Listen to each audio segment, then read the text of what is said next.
John, there are some players and perhaps Dodgers management that gave the impression that you were taunting Zach Greinke out there. Can you go ahead and discuss what happened?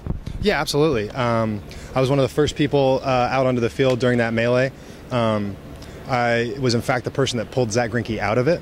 I'm the kind of person that I never want to see anybody hurt in a baseball game, especially considering my history of missing a season because of an elbow injury. I don't know where they got the idea that we were taunting somebody for their injury because the facts for us are that we didn't know he was hurt until 3 innings later. So it's unfortunate to have, in my opinion, for me to have my name dragged through the mud like I'm some sort of a bad person. And I kind of feel, I don't know if hurt is the right word, but just kind of disgusted by the whole situation that I somehow got brought into it when fortunately for me, everything's on videotape. And anybody that watches that tape will be able to realize that I was one of the peacemakers pulling Greinke out of the pile so that he wasn't hurt further than what had happened.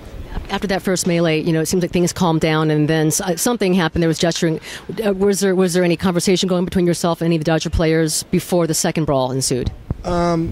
Nothing other than me telling them we had gone back to the dugout. We were in the dugout, and some of their guys were kind of hovering close to the first baseline, and I was making a point to tell them to go back to their position.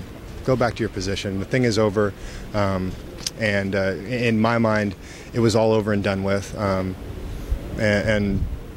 will say that this for myself, you didn't see me run out onto the field unprovoked. You didn't see me throw any punches or attack anybody in any way. I was there to support my teammates, which I did, and whatever people want to say, they can say, but simply it's not true. Okay, so for yourself it's not true, and you didn't hear any of your teammates taunting him as well. I mean, that would seem like an unusual thing to go ahead and do for a player. And you guys said you didn't know until 3 innings later the severity of the injury?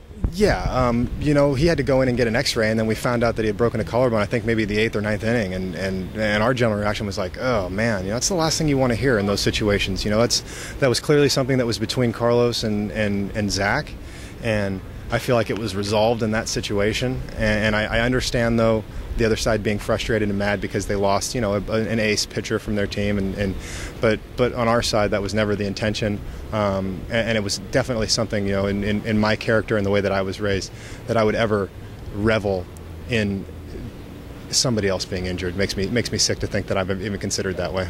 Last thing I'll ask you, because I know you know Carlos Quentin as well as anybody on this team. You guys are close friends. Are you surprised to see what happened last night? And for those that think that he was just way out of line for what happened?